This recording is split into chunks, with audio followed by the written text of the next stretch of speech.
When you're good at something, you should progress. Oh, that's what water says. That's what the universe say. The universe say the levels. No, I don't. Not I say. Who am I? I'm nobody. But I'm working every day as if I think that's what should happen. Is how it should be. Peace and love, y'all. I want to share something with you that has helped me out in my life, and maybe it'll help you out in your life. All right. I found value in it, and I'm hoping I could share some of that value with you. All right. Now, I'm gonna keep this as simple as possible and move right on along with it. All right. Now, maybe we can go in depth on it another time. Okay. I just want to share this with you. This helped me out in my life. I'm hoping it can help you too. Customs do not alter the nature of truth. Okay, when I say customs, I mean the culture of any people, group, okay, a nation, whatever. Their customs do not alter the nature of truth. Okay, now I've held fast to the fact that there are five highest principles known to man: love, truth, peace, freedom, and justice. Why are these the five highest principles known to man? Because of the simplicity of it. Any responsible minded human being has in some way, shape, or form needed, wanted, or desired one of these things or a variation of it: love, truth, peace, freedom, or justice. Due to the fact that they are principles, it unites moral standards with character standards, okay, which make these not just words, but principles of action, okay? These are not just things you say, these are things you do. These are things you carry out, all right? Now, let's get into some levels of existence, thought and development, okay, or planes, okay? All right? Now, these are the levels of existence, thought and development. Now, you being a man or a woman, okay, you're a mind. You're a mind, okay? Try to keep this simple and move on along. You're a mind. Complex elements inside that sense, feel, perceive, thinks, wills, and reasons. That's what you are. You're a mind, okay? This mind that you have, it has something attached to it that is known as a higher self or a spirit. This higher self, in some journeys of life, will be called the mother of virtues, harmonies of life. Mother, why mother? Well, let me explain something to you just to make it simple for you to understand. Okay, us as humans, sometimes we need things to be used as an example for us to understand the quality of a thing.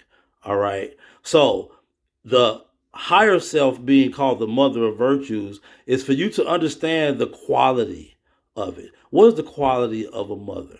The quality of a mother gives birth, sustains life. A mother is a nurturer. A mother raises up. But not only does she do these things, but a mother incubates. Once a life is put inside of a mother, that life has to be nurtured within. You may know she's pregnant, but you don't see the baby. And this is the same as a relation to thoughts, okay? Where you generate your thoughts, okay? The quality of that higher self, the quality of your spirit is like that of a mother. It gives birth. It sustains life. It raises up. It nurtures. All right.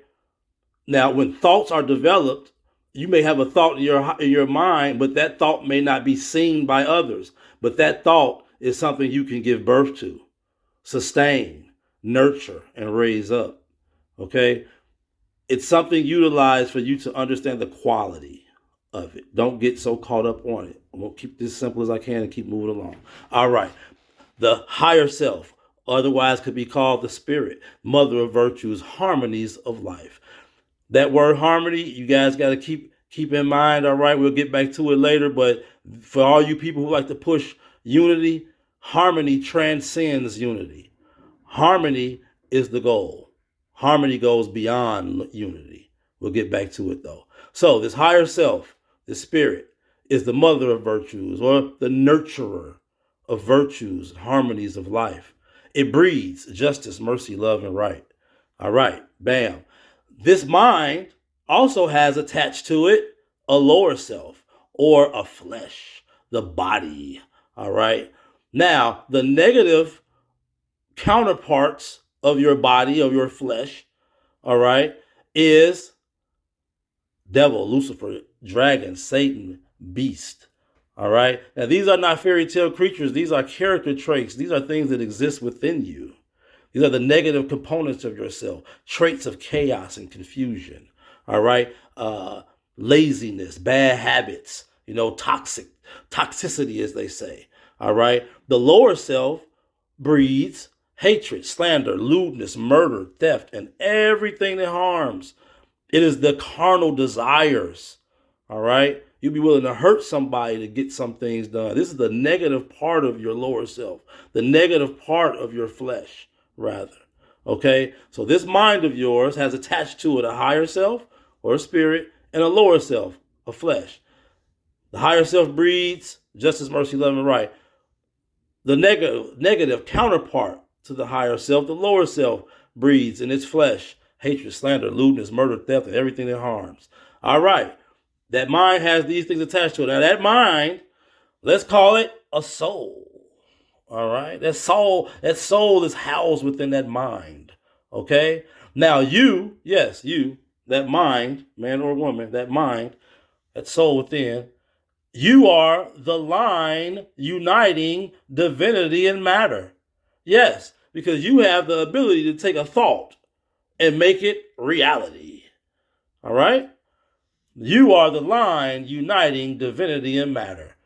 These are your levels of existence: mind or soul, spirit, and flesh.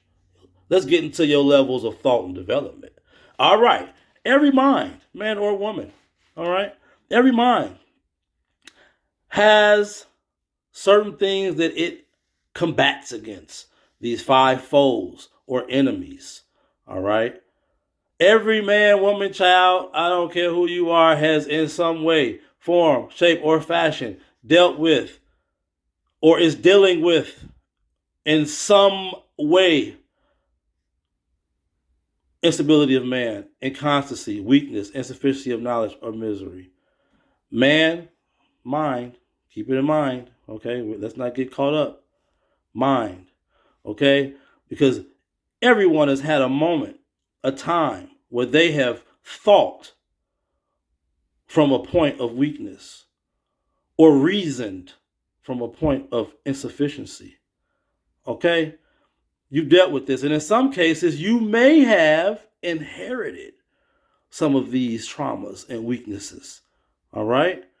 Some of these foes. You may have inherited it. But no excuses. There are no excuses because you have the ability to throw these things from you, to combat these things, because there are 5 remedies to these 5 foes. These 5 remedies are justice, charity, gratitude, sincerity, and religion. Now, listen. I know some of you are atheists and some of you think, man, religion is the trick. But check it out. Religion is coupled with social duties. Let me explain. From an EDEP point of view, if you take the word religion and replace it with regimen or discipline, all right? Say you like to work out, right? You love to work out. You go to the gym. That's your discipline. You go to the gym, that's your regimen. You do arms on Monday, you do chest on Tuesday, back on Wednesday, so forth and so on. All right. You may eat kale salads for breakfast and applesauce for lunch and peanut butter crackers for dinner. You may not eat none of that. You may drink smoothies all day. Okay, whatever it may be, that's your regimen. That's the discipline or the law of your life. You live by it. It leads you to a healthy way of life and leads you into enlightenment. It has you reacting sharper. It has you in the healthy condition you want to be in, performing at your best, etc., etc., etc. Okay? This is your regimen. This is your discipline. This is what works for you. All right? Because what you do Your regimen and the discipline that you apply to your life is something that you will enjoy in the bands of society. This is something that you will do in the bands of society where you will receive and confer reciprocal helps and mutual obligations amongst your brethren and fellow humans.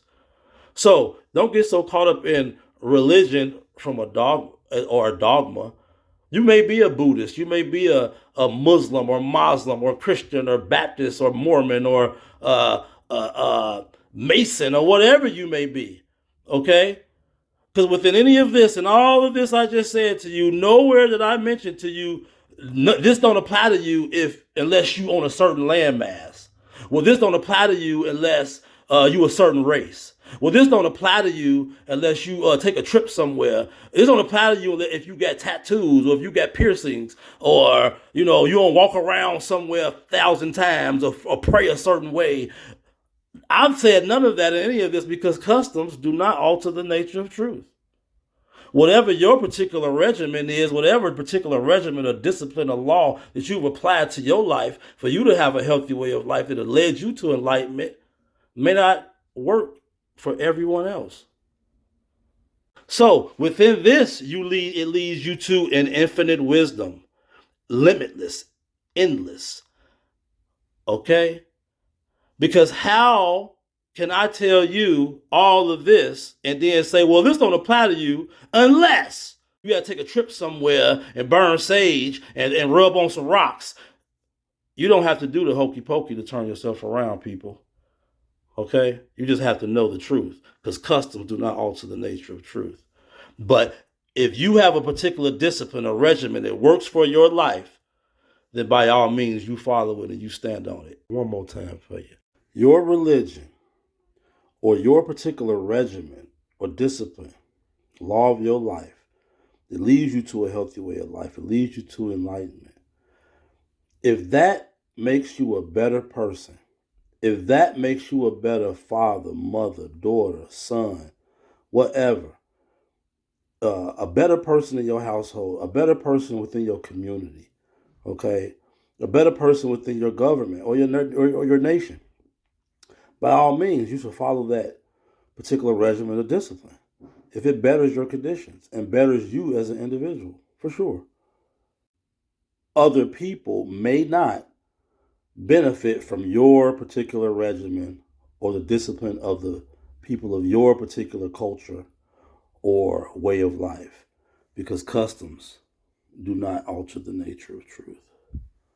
For whatever particular regimen, discipline of life that you may find suited to yourself, okay? When you have established principles of action upon yourself, when you understand your levels of existence, thought, and development that any human on the planet can relate to, okay? You can write this information down with crayon on a napkin. It wouldn't matter where you go. If you understand that customs do not alter the nature of truth, if you understand that you have established principles of action upon yourself, and you know your levels of existence, thought, and development, it leads you into an infinite wisdom. Okay? That is the economy of human life. But keep in mind that customs do not alter the nature of truth. Okay? Like your favorite song. Okay? It's a harmonic balance. All the levels aren't equal, yet it comes out a beautiful tune that you can vibe to. It is just the same with the human condition. We want to reach a harmony. The goal we spoke of earlier, septonate. Just think of septonate, you think of harmony. Isn't it? It leads to happiness. It's an economy of human life, all right? Economy, a management of resources. You know what else means a management of resources by definition? Finance. This is your wealth. This is your value. I hope you have found some in it, as I have.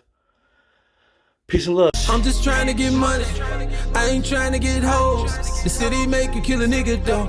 All us got them posts. Stupid on my soul. Put this on and I go. Swear that's all I know. Make that call and it's over. Fuck them lies that you told her. You not young, you getting older. All that crying, you rose up. Got that 9, you bold her. Did that time, you growed up. On that grind, no hold up. All them dimes I rolled up. It's about time I showed up.